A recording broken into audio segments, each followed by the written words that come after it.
जय हिंद। स्वागत है फिर से आप सभी का इस क्लास में।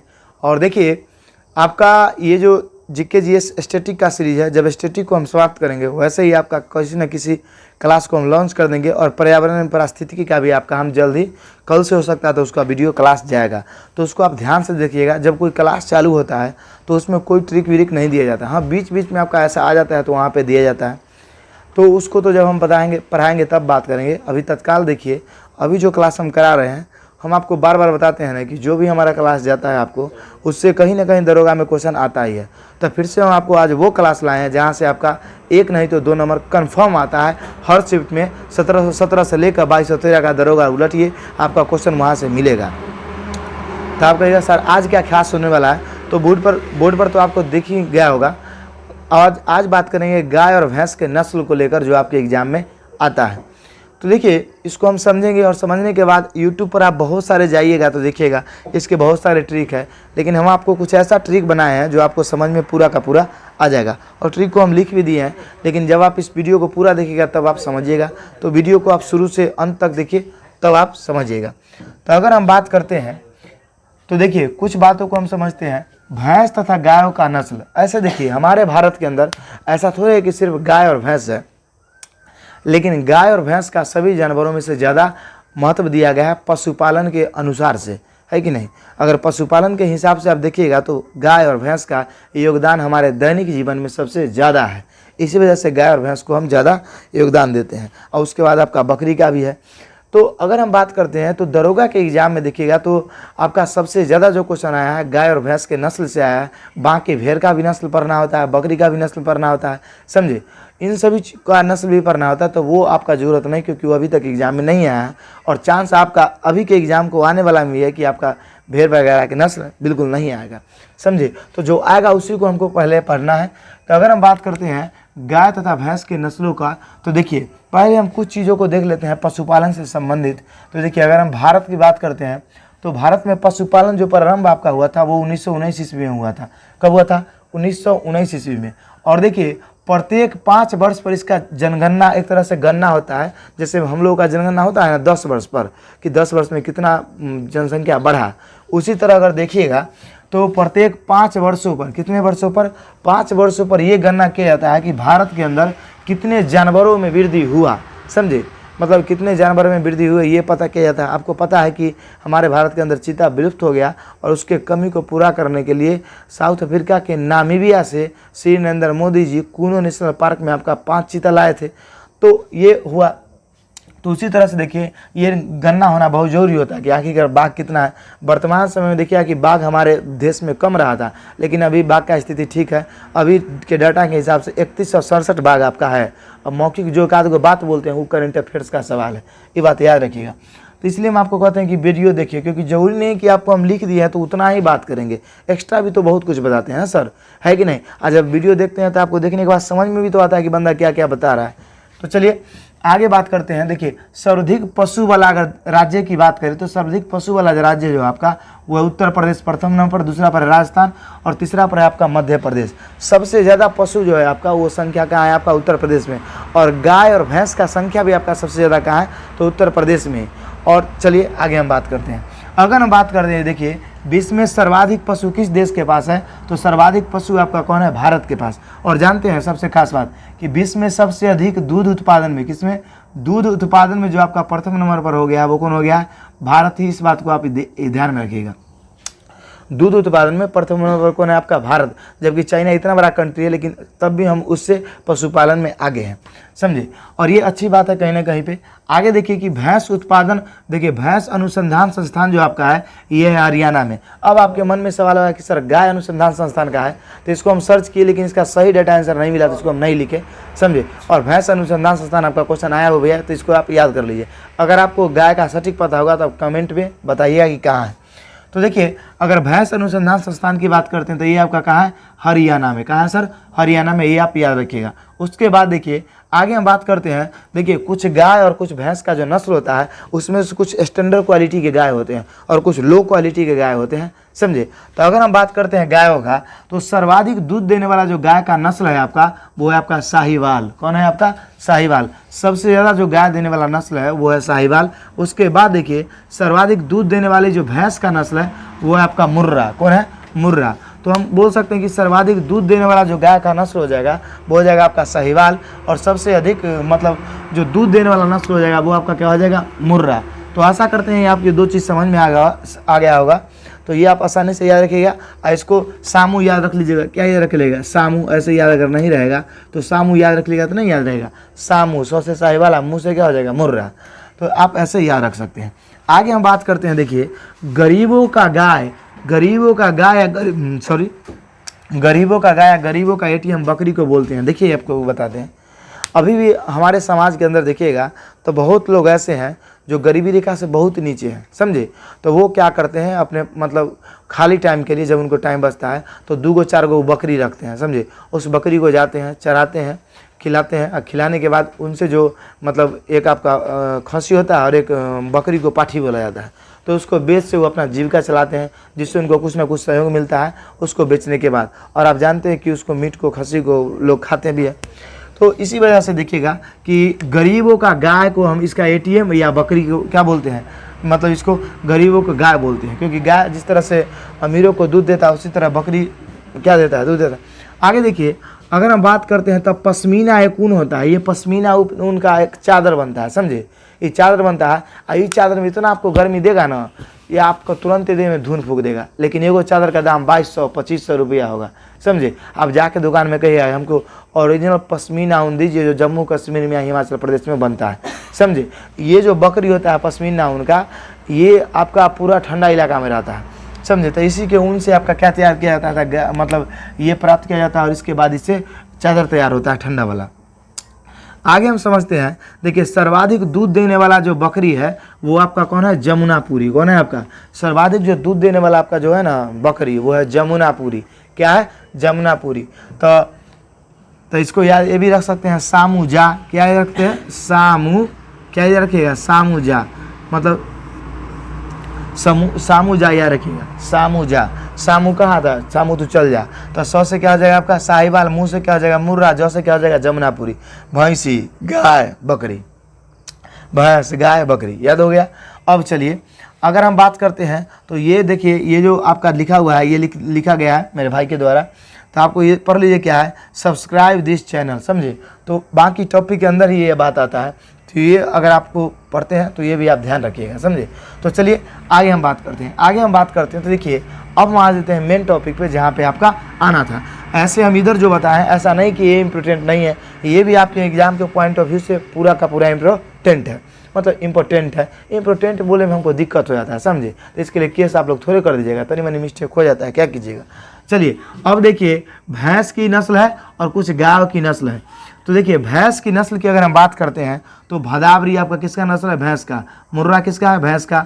सुरती किसका है? भैंस का। बन्नी किसका है? भैंस का। नागपुरी किसका है? भैंस का। देखिए पंडरपुरी किसका है? भैंस का। रावी किसका है? भैंस का। महसाना किसका है? भैंस का। मुर्रा किसका है? भैंस का। इन सभी को आप एक ही ट्रिक में याद कर सकते हैं। क्या? देखिए यहाँ पे है, भाभी सुरती बनाओ न पंडा रवि में करता है, मतलब भाभी सुरती बनाओ ना पंडा रवि में करता है। तो भाभी से देखिए, भौ से क्या हो जाएगा आपका? भदावरी। भौ से क्या हो जाएगा? फिर आपका भी से भूरा। उसके बाद देखिए सुरती। सुरती से आपका क्या हो गया? सुरती। अब भाभी सुरती तो होवे ना करती है कि नहीं? सुरती। अब बनाओ से क्या हो जाएगा आपका? बन्नी। क्या हो जाएगा?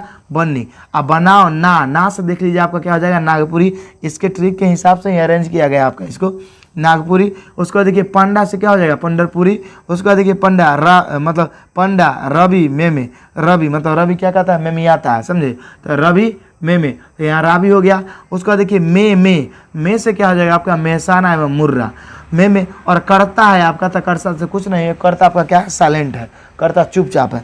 तो आशा करते हैं कि आपको इस पूरा ट्रिक पे समझ में आ गया कि हम आपको क्या समझाना चाहते हैं, और आप समझ भी गए होंगे। तो ये जितना भी आपका भैंस का नस्ल है, तो ये भैंस के नस्ल अगर भूल जाते हैं तो इस ट्रिक को आप ध्यान में रखिए, आपका पूरा का पूरा काम चल जाएगा। समझ नहीं समझे? इस ट्रिक को आप ध्यान रखते हैं तो पूरा आपका काम चल जाएगा। देखिए ये जो हम क्लास करा रहे हैं, आप प्रीवियस ईयर का क्वेश्चन उलट के देखिए उससे, और उसके बाद समझिए कि हम 5 से 7 क्वेश्चन स्टैटिक जीके मतलब 4 से 5 स्टैटिक क्लास करा दी है, करेंट अफेयर्स का 7 से 8 क्लास करा दी है, तो उसको आप जाके देखिए, क्योंकि दरोगा का कम से कम इस हमारे चैनल के अंदर 3000 प्लस सब्सक्राइबर सिर्फ और सिर्फ दरोगा के स्टूडेंट है। तो अगर आप नहीं देखते हैं तो बाकी से आप पीछे चले जाते हैं, समझे। और डायरेक्ट हम वहाँ पर निशाना साधते हैं जहाँ से आपका क्वेश्चन बिल्कुल आता है, समझे। तो आगे हम बात करते हैं किसका, गाय के नस्लों का। अगर हम गाय के नस्लों की बात करें तो यहाँ से आपको कैसा याद रखना है, जैसे में देखिए यहाँ ये रखना, आपको याद रखना है कृष्णा शैली। क्या रखना है, कृष्णा शैली। उसका देखिए साहिवाल, उसके बाद आपका क्या लाल सिंगी, उसका बाद जर्सी, उसका बाद फ्रीजियन, उसका बाद होल्स्टीन। देखिए ये जो होल्स्टीन आपका जो गाय है ये ना, ये बहुत ही दूध देने वाला गाय है, समझे। ये 2 गाय के मतलब क्रॉस से बनाया गया है, एक फ्रीजियन से एक होल से आता है, 2 से, और 2 से बना के ये गाय मतलब बहुत दूध देता है, समझे। ये बहुत विख्यात गाय है। इसके अंदर 2 DNA को मिला के बनाया। देखिए आपको DNA डाल के कैसे किसी चीज़ का तैयार किया जाता है।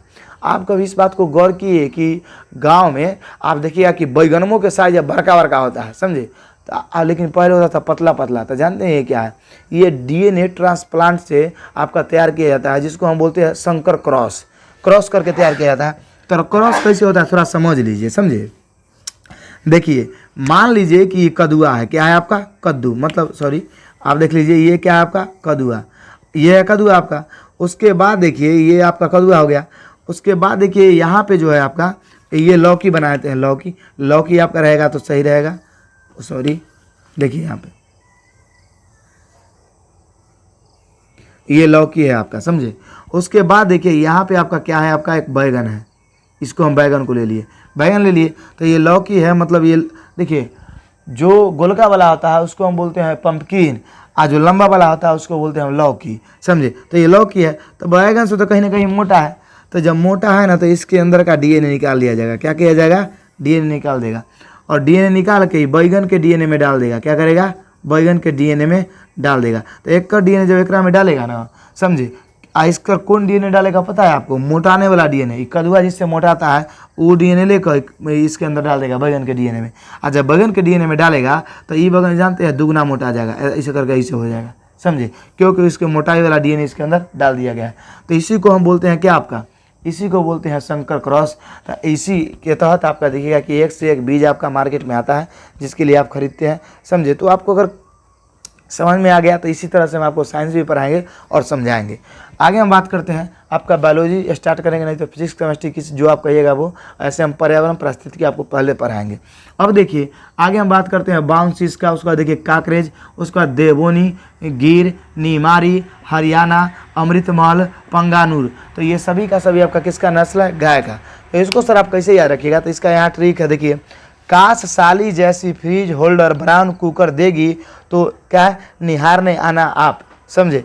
काश साली जैसी, काश हमको शादी हो गया, समझे, और जब शादी हो गया ना, समझे, तो शादी ऐसा हुआ कि मान के चलिए कि हमारा सब शादी हुआ तो हमारा शादी पहले हो गया, हमारे को साली बचले हैं, समझे। तो जब हमारी साली का शादी हुआ ना तो हम कहे कि बताइए सासू माँ चाहे ससुर जी आप कितना भर भर के सामान दिए हैं, तो हम वहीं पे बोले कि काश साली जैसी फ्रीज फोल्डर ब्राउन कुकर मतलब भूरा कुकर देगी तो निहारने आना आप, समझे। हम मतलब बोले कि अगर आप पैसा देते तो सब कोई निहारता कि नहीं निहारता, इसी यही आपका कोड है।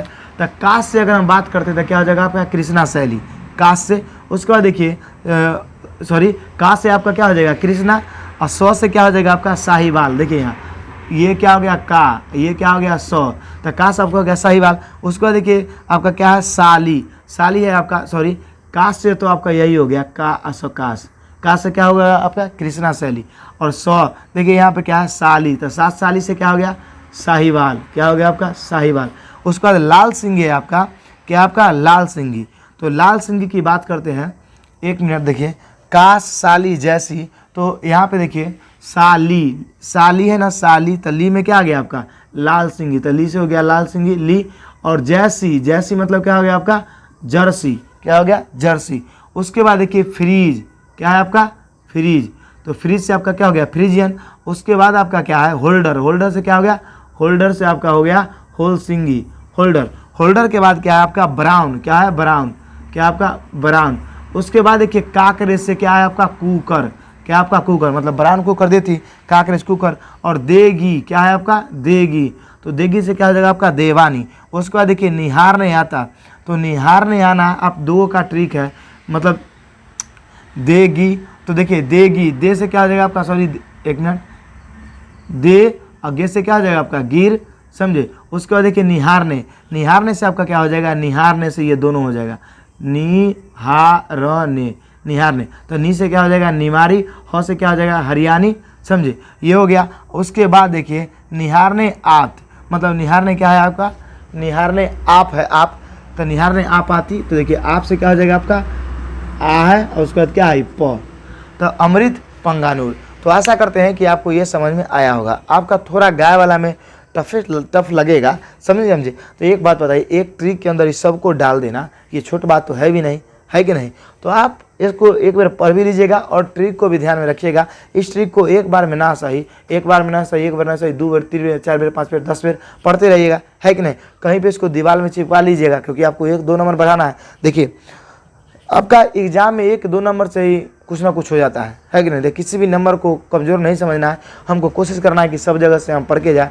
जैसे में देखिए किसी भी युद्ध को लड़ने से पहले आपको रणनीति और उसके बाद युद्ध का मतलब जो औजार होता है आपका, जो हथियार होता है, उसको आपको मजबूत करना चाहिए, है कि नहीं। और आपको पता है कि सामने वाला के पास बंदूक है, तो आप 4 तलवार लेकर भाजिएगा तो आएगा, मार देगा, गोली चल जाएगा, है कि नहीं। तो आप इस बात को समझिए, अगर सामने बंदूक है तो बंदूक हमको भी रखना जरूरी है, सामने तोप है तो हमको मिसाइल रखने का ज़रूरत है, सामने मिसाइल है तो हमको मतलब उससे भी ऊपर का चीज़ रखने का ज़रूरत है कि नहीं। तो कभी भी ना कभी आपको हमेशा याद रखिएगा कि एग्ज़ाम हो चाहे दुनिया का कोई काम हो, उसको लगन से कीजिए, आपका कन्फर्म होगा। और उसका जिस तरह से लगन से हम आपको क्लास करा रहे हैं, आप इसी तरह से करते रहिए।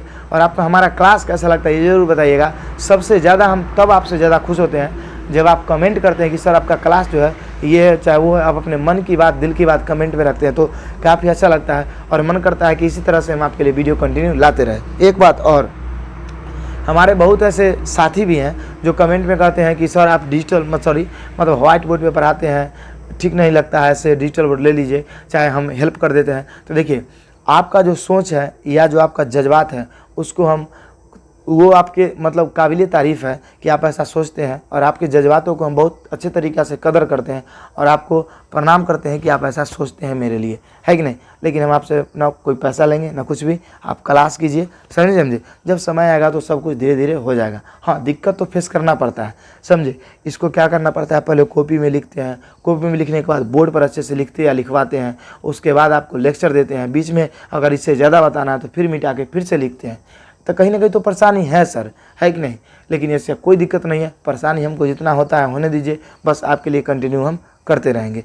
आप मेरे लिए बस इतना ज़रूर कीजिएगा कि हमारा क्लास अगर आपको सही लगता है, तो आप लोग सब्सक्राइब बहुत कम करते हैं तो उसको थोड़ा बढ़ा दीजिए, इससे ही मोटिवेशन मिलेगा। आपके दिल और दिमाग में जो है कमेंट, उसको भी आप ज़रूर कीजिएगा, समझे। तो चलिए तब तक के लिए जय हिंद, जय भारत। मिलेंगे आपसे अगले वीडियो में, आप इसका स्क्रीनशॉट लेते जाइएगा। हम जगह छोड़ देते हैं आपका।